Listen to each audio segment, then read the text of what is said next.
نحمده ونصلي على رسوله الكريم أما بعد فقد قال الله تعالى في الكلام القديم وفي القرآن المجيد بعد أعوذ بالله من الشيطان الرجيم بسم الله الرحمن الرحيم وإن للذين ظلموا عذابا دون ذلك ولكن أكثرهم لا يعلمون صدق الله العلي العظيم. எல்லா புகழும் அல்லாஹ் ஒருவனுக்கே உரித்தாகட்டுமாக. அவனால் அனுப்பப்பட்ட கண்மணி நாயகம் முஹம்மது ரசூலுல்லாஹ் ஸல்லல்லாஹு அலைஹி வஸல்லம் அவர்கள் மீதும் அவர்களினுடைய வாழ்க்கையை பின்பற்றி வாழ்ந்த உத்தம சத்திய சஹாபாக்கள் நல்லோர்கள் வழிமாறுகள் குறிப்பாக இத்தருணத்தில் அமர்ந்திருக்கும் கேட்டுக் கொண்டிருக்கும் நம் அனைவர்கள் மீதும் அல்லாஹ்வினுடைய சாந்தியும் சமாதானமும் என்றென்றும் இன்றே என்றும் நிலவட்டுமாக. ஆமீன்.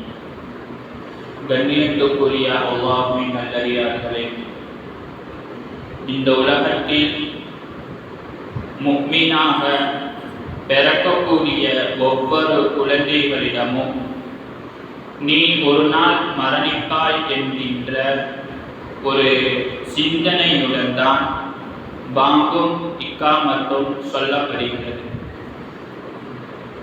ஐநேர தொழுகைக்கு பாங்கும் இக்காமத்தும் எப்படி சொல்லப்பட்டு உடனே தொழுகப்படுகிறதோ அதே போன்றுதான் ஆரம்பத்தில் ஒரு குழந்தை பிறந்தவுடன் காதுகளில் பாங்கும் இக்காமத்தும் சொல்லப்படுகிறது. கடைசியில் ஜனாசா தொழுகை என்கின்ற ஒரு தொழுகையை தொழப்படுகிறது. அதற்கு இடைப்பட்ட உள்ளதுதான் நாம் வாழக்கூடிய வாழ்க்கை என்பதை நாம் புரிந்து கொள்ள வேண்டும். உஸ்மான் ரலியல்லாஹு தஆலா அவர்களிடத்தில் ஒரு பழக்கம் இருந்தது. அவர்கள் எப்போதெல்லாம் கபர்களுக்கு செல்வாரோ அப்போதெல்லாம் அழுது கொண்டே இருப்பார்கள். இதை கவனித்த சஹாபாக்கள் எல்லாம் கேட்பார்கள், கலீஃபத்து ரசூலுல்லாஹ், அல்லாஹ்வினுடைய கலீஃபாவே, நீங்கள் ஏன் ரசூலுல்லாஹி ஸல்லல்லாஹு அலைஹி வஸல்லம் அவர்கள் மரணத்தை குறித்தோ நரகத்தை குறித்தோ சக்கராத்தை குறித்தோ பேசும்போதெல்லாம் நீங்கள் அழுகாமல் கபூரை குறித்து பேசினாலோ அல்லது கபூர்ஸ்தானுக்கு வந்தாலோ நீங்கள் அழுகிறீர்களே ஏன் என்று கேட்கும் பொழுது உஸ்மான் ரலியல்லாஹு தஆலா அவர்கள் சொல்லுவார்கள், இன்னல் கபர அவ்வலு மன்சிலுன் மின் மனாசில் ஆஹிரா, மறுமை நாளினுடைய முதல் வாழ்க்கை முதல் தொடக்கம் என்பது கபர்தான்.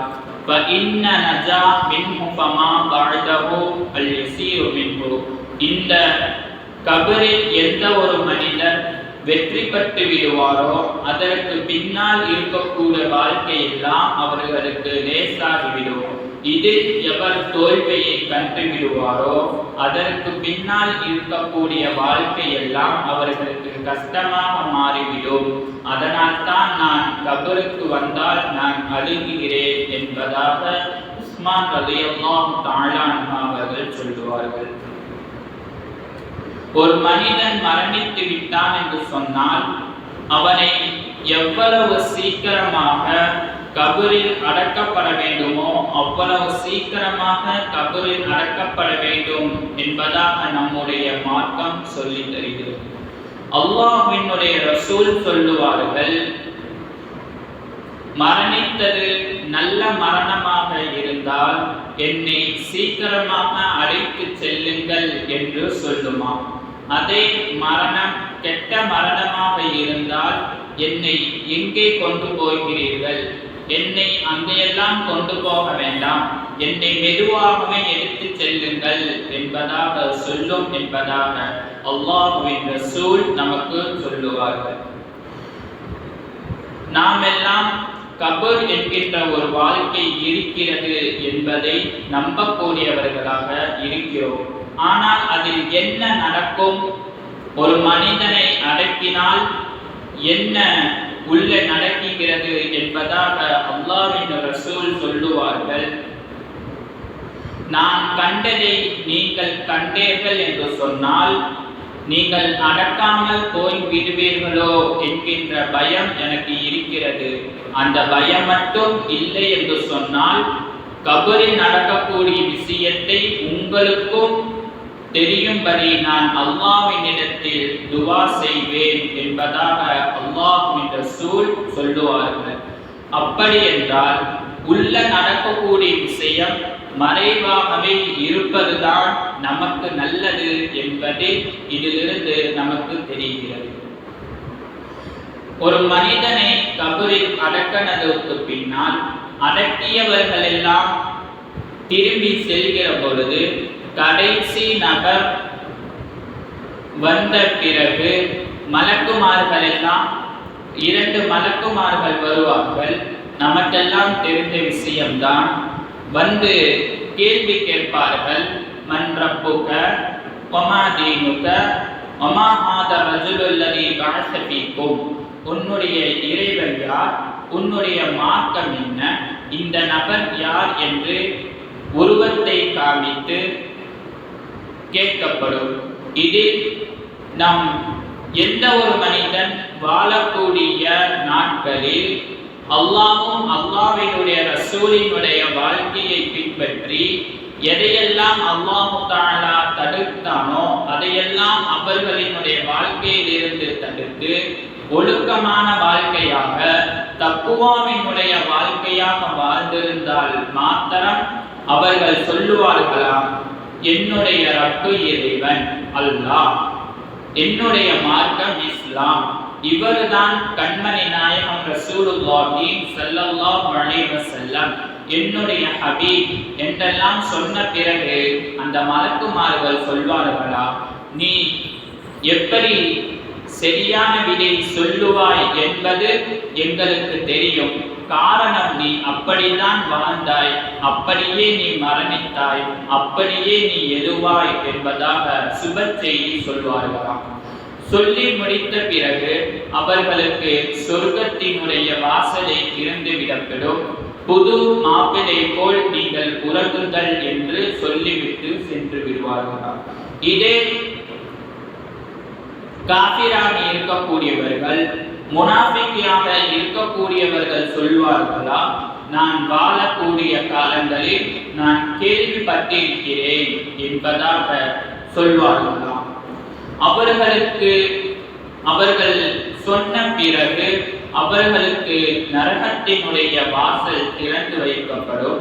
அவர்களினுடைய கபரில் அதாபாக நரகத்தின் படுகொலையாக ஆக்கப்படும் என்பதாக கண்மணி நாயகம் ரசூலுல்லாஹி ஸல்லல்லாஹு அலைஹி வஸல்லம் அவர்கள் சொல்லுவார்கள்.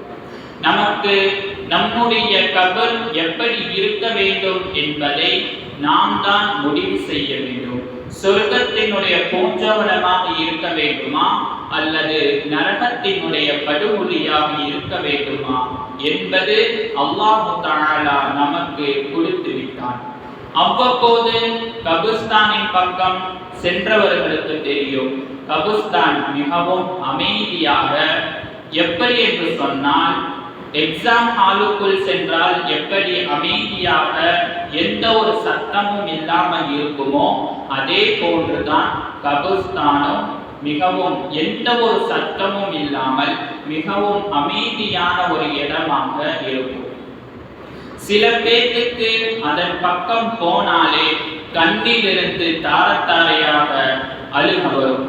இன்னும் சில பேர் இருக்கிறார்கள், அந்த பக்கம் போனாலே கண்கள் அந்த பக்கம் செல்லாமல் வேற பக்கம் பார்த்து கொண்டே கடந்து செல்வார்கள். அதனால் தான் அல்லாஹ்வினுடைய ரசூல் சொல்லுவார்கள், நீங்கள் எப்போதெல்லாம் கபிரிஸ்தானின் பக்கம் செல்கிறீர்களோ நீங்கள் அவர்களுக்கு சலாம் சொல்லுங்கள், நானும் திரும்பி உங்களிடத்தில் வருவேன் என்கின்ற துஆவை நீங்கள் ஓதுங்கள் என்பதாக அல்லாஹ்வினுடைய ரசூல் நமக்கு சொல்லி தந்திருக்கிறார்கள். அல்லாஹ்வின் நல்லடியார்களே, நாம் வாழக்கூடிய இந்த வாழ்க்கை எல்லாம் அல்லாஹ் தஆலா எப்படி வைத்திருக்கிறார் என்று சொன்னால், கபரில் இந்த கேள்வி கேட்கப்படும்.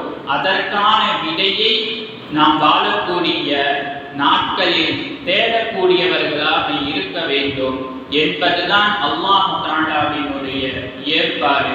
அல்லாஹ் சுப்ஹானஹு வ தஆலா நம்முடைய வாழ்க்கையை நல்லதொரு வாழ்க்கையாக ஆக்கி அருள் புரிவானாக. இன்னும் நம்முடைய கபர்கள் நாம் எப்படி ஆசைப்படுகிறோமோ சொர்க்கத்தின் பூஞ்சோரமாக அல்லாஹ் தஆலா ஆக்கி அருள் புரிவானாக. இன்னும் நம்மளை விட்டும் யார் யாரெல்லாம் மரணித்து விட்டார்களோ அவர்கள் செய்த பாவங்கள் எல்லாம் மன்னித்து அல்லாஹ் தஆலா கண்ணை கட்டின தூரம் வரைக்கும் விசாலம் படுத்தி அவர்களினுடைய கபரையும் அல்லாஹ் தஆலா சொர்க்கத்தின் பூஞ்சோரமாக ஆக்கி நரகத்தினுடைய படுகொலை விட்டும் காத்தருள் புரிவானாக.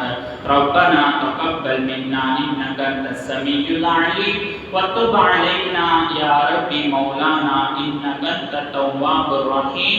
اللهم اعتقنا من النار وادخلنا الجنة يا رب العالمين.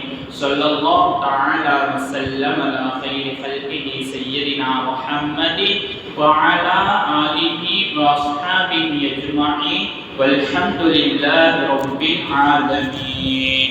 صلى الله على محمد صلى الله عليه وسلم. صلى الله على محمد صلى الله عليه وسلم. صلى الله على محمد يا رب صل عليه وسلم.